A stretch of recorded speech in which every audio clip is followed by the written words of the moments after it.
What's up, hobby maniacs? Rob Bear here today with another hobby feature. Today we're going to talk about, and I'm also going to show you, how to magnetize the Hive Tyrant, because this little bugger is kind of a pain in the butt to actually magnetize. You got all these pointy bits, could you say spiky bits, all over the place, and to get in here and really get the job done, it's a little daunting because there's a lot going on the inside, and I'm going to show you the right way and not the wrong way, because I already deleted those files on how to magnetize this bad boy. But before we get to all that, I would like to invite you to go over to thelongwar.net. That's the home of the battle reports for exclusive content and early access videos, and also exclusive discount promotion codes to specific vendors. We've got Dice Head Games, where you can get an extra 6% off your order, which also includes Games Workshop. Also, Secret Weapon Miniatures has a ton of resin bases, great line of stuff. The 32mm upgrade kind of round things, terrain stuff, scenics, all sorts of things. We got King's Games and Hobbies, another retailer that specializes in a lot of kind of like niche stuff that's really interesting to see, and some of the things you can't see out there, like great different ranges of paints you might not have heard of, tufts of grass, all sorts of different things there as well. So these codes are free to you whether you cancel your membership to the Long War or not. It's $5.99 a month and it's free for a week, but once you log in, those codes are yours for free, so you can literally cancel right there and say, hey, gotcha suckers. But I think if you order as much stuff as the average person does every week, that, or every month even, that you will find that for at least the $5.99 to help support the Long War and what we do here at Spiky Bits, as well as the next level painting, that it is worth the $5.99 a month. But enough about that. Let's head on over into the new hobby feature itself.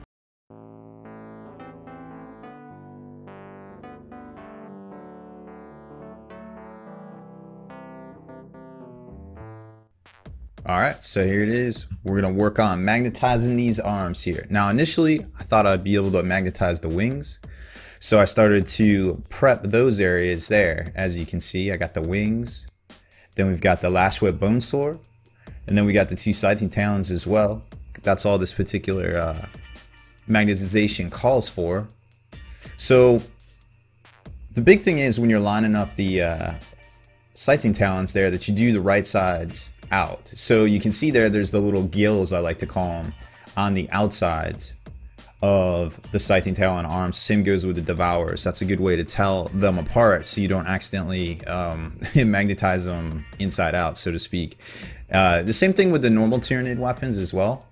Here you can see basically where I use some of that Vallejo modeling putty to fill some of the gaps. It's like a weird gap in the flying tail that you can see right there. So I let it dry for a while, and then you can see the line right inside there to where the actual gap was filled. So it takes a little bit to scrape off the excess there. There's the plastic putty.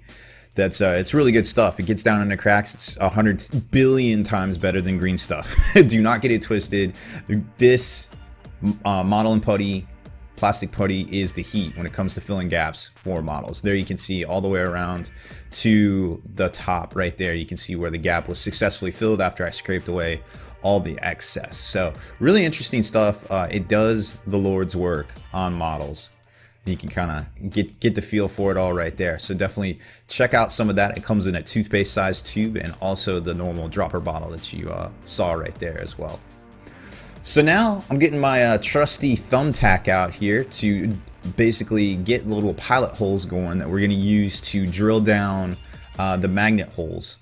So pretty easy. You just kind of get in there and just kind of push it right in, and then push it down even further, very lightly at first, and then you just apply more pressure, and boom, just get right down in there. You get a nice little divot for the drill bit to actually come back and drop down right into and get the job done. I like to buy magnets from K&J Magnetics.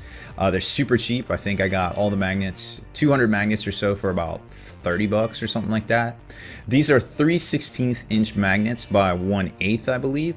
So you're gonna need a 3/16 inch drill bit, obviously, to drill in there. And I'll show you some tricks for how to get the depth and the diameter right as well. I've got this little speed drill kind of setup kind of thing there. It's a quick load kind of deal. You don't have to get anything that fancy. Obviously, a normal chuck system is fine. Now, when you go to drill, you want to make sure that you set, if it has the setting for drill, you want to put it to that, and you will put it on the lowest of the 2 speeds. It's going to be something called low or 2. I think in most cases that's the lowest speed, because you don't want to go too crazy and just have the thing torque all out of control all over the place. And I don't even pull down the trigger the whole way. You can tell there it's not even all the way down. I'm just letting the drill itself do the work and just get in there and get a nice clean hole. The Hive Tyrant kit's really interesting because it's got an inside to it. It's not just a hollow cavernous hole there. So then I basically push the drill bit back in, kind of, I call it pop locking. So it's basically where you push it in and you just kind of twist it a little bit, just so it gets that last bit of tolerance or resistance out of the diameter of the hole, so that the magnets will actually fit in there. And I do the same thing for the second hole right there as well. Then you can kind of get a better angle on it. Basically, that I'm not pulling the trigger down all the way. I'm just slowly letting the drill do the work and get in there and drill out the hole itself. And I'm not going fast, so as soon as it punches through, you can't even tell it really punched through. I could feel it in the drill, but you couldn't tell, like, you know, the model didn't go flying out of my hands or anything like that. There you can see the speeds, the 2 speeds I'm doing right there. It's not even pushed all the way down. And then you just saw it torqued really fast. So that's all the way down and then halfway down. That's the difference. And then I go in there and I just kind of stick it in, do a little pop lock, kind of pull it back out really quick, and spin the drill bit so it gets that last bit of tolerance out of there, which is really good stuff because it makes it so that the magnets themselves fit.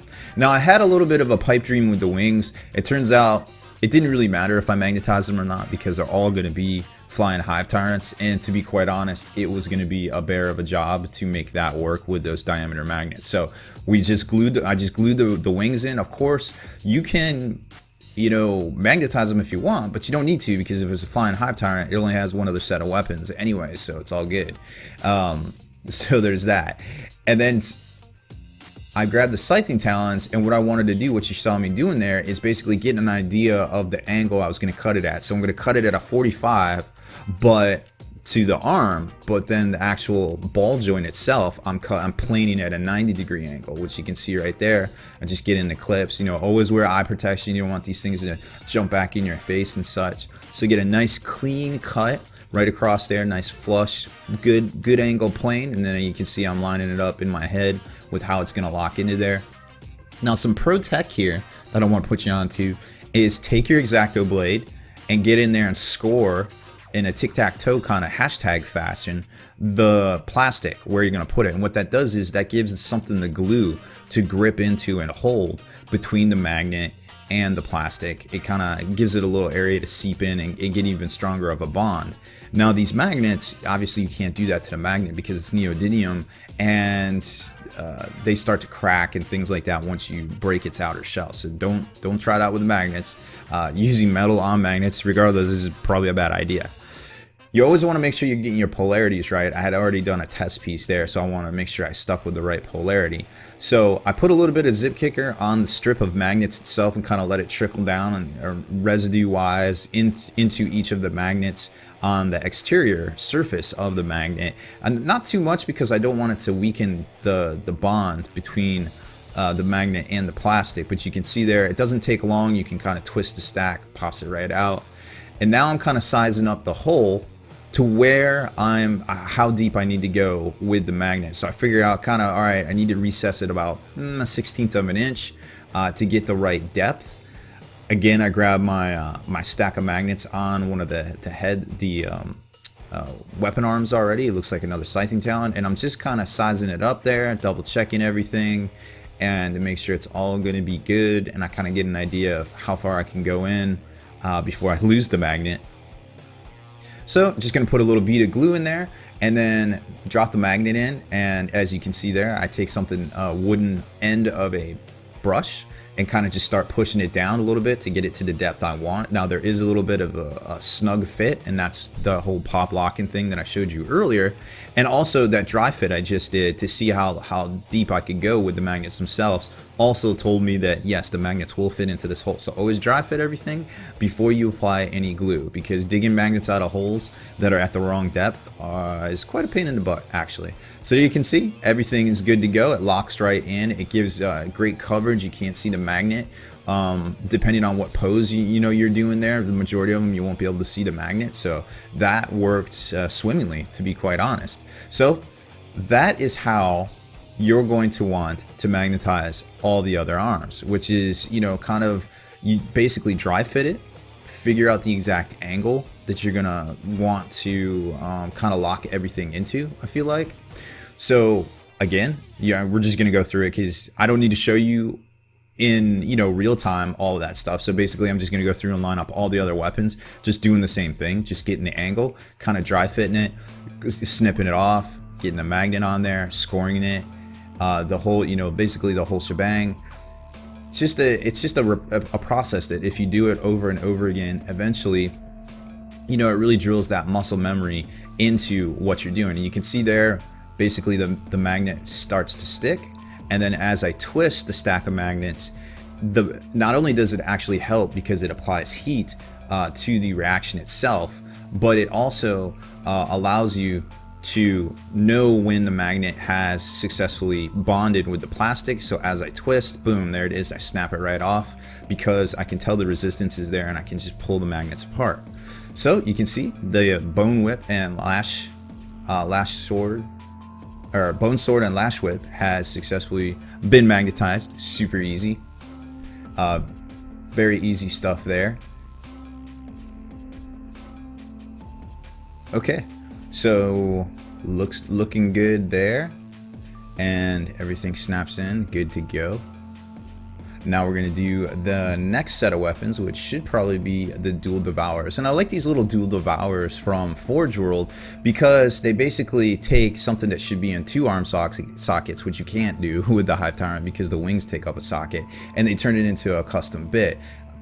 Which I think is pretty neat, for the price. It looks good. It's they're not identical. They actually did some work on them, and it's a really cool, just a little upgrade for one of the more popular weapon combinations for the Hive Tyrant itself. Obviously, the dual devourers, you've probably seen them if you played in a tournament. 5-6 of these things flying around the tabletop. That's it can be a little monotonous, but there are counters to everything in wide open 40k, I feel like. So they're not the end all be all, but they certainly need to be taken into account when you're deciding what to play in an event, I feel like. But definitely a good choice for Tyranids, and it's something that we're not really sure what we don't know what the Tyranid Codex is going to be coming out here in I guess January of 2016 is to be rumored.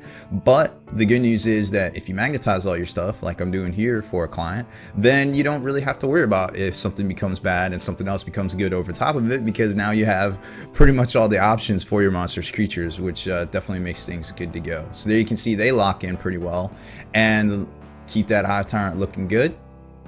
And there's all the other weapons we're going to show you in real time here, because of course sometimes it's neat to see how these things go together.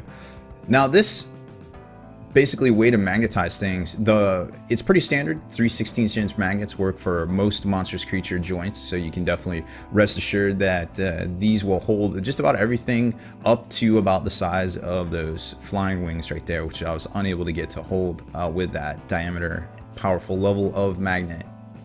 So that's it for this one, guys. I hope you enjoyed our tutorial on how to magnetize the Hive Tyrant.